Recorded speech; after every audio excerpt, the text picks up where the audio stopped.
Hello dear students. इस video में हम एक ऐसा टॉपिक डिस्कस करेंगे जो AKTU एग्जामिनेशन में हर साल आता है और उसके आने की प्रोबेबिलिटी 100% है। तो इस वीडियो में हम देखेंगे एक टॉपिक, किसी भी वेव फॉर्म की RMS वैल्यू या एवरेज वैल्यू हम कैसे निकाल सकते हैं। ओके। तो सबसे पहले मैं आपको आरएमएस वैल्यू और एवरेज वैल्यू का फॉर्मूला बता रहा हूँ। जैसे मान लीजिए आपकी क्वांटिटी है करंट, ठीक है। तो करंट की आरएमएस वैल्यू होती है √1/T इंटीग्रेशन 0 से T I² d थीटा। और इसकी एवरेज वैल्यू होती है करंट की 1/T इंटीग्रेशन 0 से T I d थीटा। अब लेट अस सपोज कि आपको एग्जाम में आया कि आपको निकालना है एक हाफ वेव रेक्टिफायर की आरएमएस एंड एवरेज वैल्यू। तो हाफ वेव रेक्टिफायर, जैसा कि आप जानते हैं कि ये alternating current half wave rectifier में फर्स्ट हाफ साइकिल के लिए फ्लो करती है और नेक्स्ट हाफ साइकिल के लिए इसकी वैल्यू 0 होती है। फिर नेक्स्ट साइकिल में फर्स्ट हाफ साइकिल में फ्लो करेगी और फिर इसकी वैल्यू 0 हो जाएगी। तो देखिए यहाँ पर ये वैल्यू होगी पाई, ये वैल्यू होगी 2 पाई और ये वैल्यू होगी 3 पाई। ये है करंट और एक्स एक्सेस पे आपने ले लिया है थीटा। तो एक साइकिल ये इसकी जो कंप्लीट हो रही है वो देखिए यहां से चल रही है मैक्सिमम वैल्यू, देन 0 और देन फिर 0 रही है, फिर 2 पाई से फिर ये अपनी साइकिल को रिपीट कर रही है। तो इसकी एक साइकिल जो कंप्लीट हो रही है वो 0 से 2 पाई पे एक साइकिल कंप्लीट हो रही है। दैट मीन्स इसका टाइम पीरियड हो गया 2 पाई। तो अगर हमें इसकी आरएमएस वैल्यू निकालनी है तो फॉर्मूला से I is equal to √1 time period हो जाएगा इसमें 2 पाई, 1/2 पाई इंटीग्रेशन 0 से 2 पाई। और साइनोसॉइडल करंट है तो इसकी इंस्टेंटेनियस वैल्यू हो जाएगी I is equal to IM sine theta. तो आप पुट कर देंगे यहाँ पर, तो ये आ जाएगा IM² sin² theta d theta. Okay. अब अगर आप ध्यान से देखें तो ये वेव फॉर्म जो है आपकी करंट की, ये सिर्फ 0 से पाई के लिए डिफाइंड है और पाई से लेकर 2 पाई तक इसकी वैल्यू 0 है।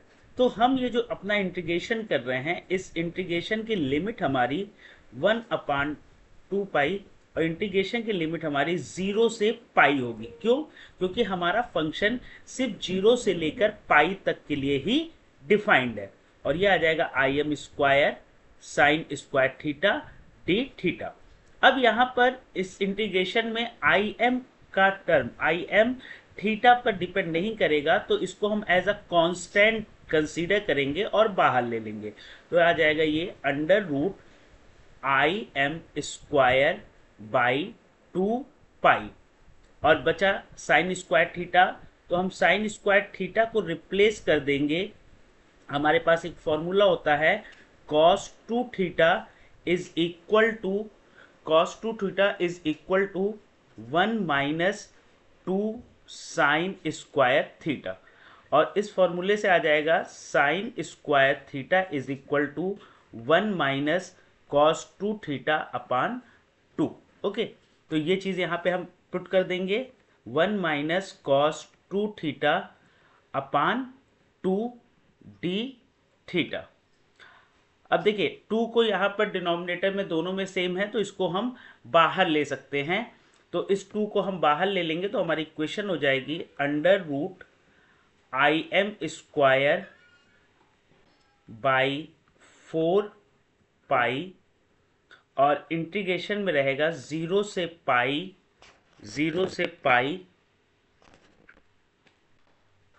1/2 माइनस, सॉरी 2 तो बाहर हो गया, 1 - cos2 थीटा और ब्रैकेट में डी थीटा।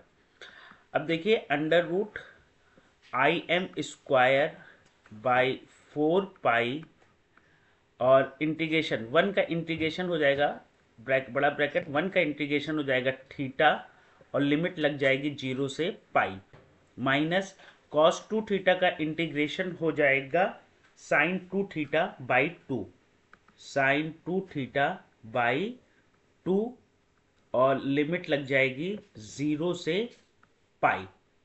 ओके, देन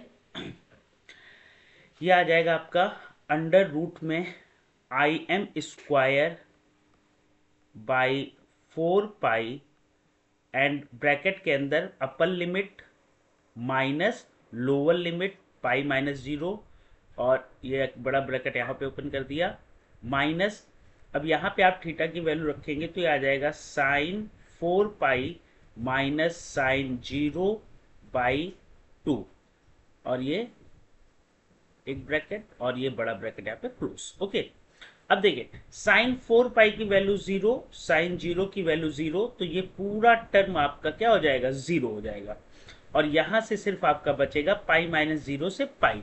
तो ये इक्वेशन आपकी बची under root im²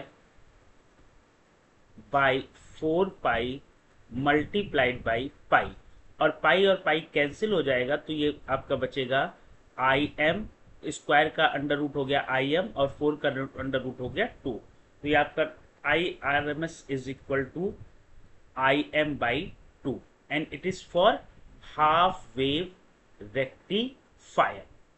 okay, in the same way हम इसकी एवरेज वैल्यू भी निकाल सकते हैं। तो एवरेज वैल्यू हमारी क्या हो जाएगी, देखिए यहाँ पर I average is equal to 1 by, formula यहाँ पे लिखा हुआ है 1 by capital T 1 by 2 pi integration 0 से कैपिटल टी मतलब 2 पाई और आई डी थीटा यानी I am sign theta d theta.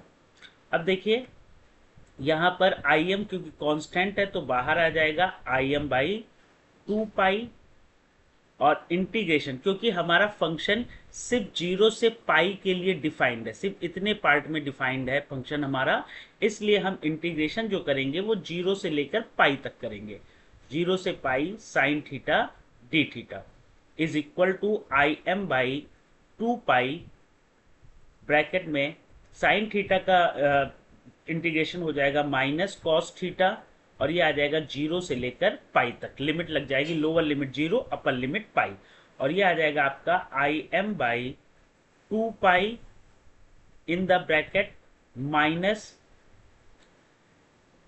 Minus को आप बाहर ले लीजिए तो आपको कंफ्यूजन नहीं होगा, माइनस को हमने बाहर ले लिया cos pi upper limit, limit हम कैसे लगते हैं पहले upper limit minus lower limit, cos pi minus cos 0 और is equal to minus I M by 2 pi और कॉस पाई की वैल्यू होती है बेटा -1, कॉस 0 की वैल्यू 1, तो 1 माइनस 1 और -1 ये -2 हो जाएगा और बाहर ही आके माइनस के साथ मल्टीप्लाई होके प्लस हो जाएगा, तो plus I am multiplied by 2 अपान 2 पाई, तो 2 और 2 कैंसिल हो जाएगा तो ये बचेगा आपका आई M by pi I average.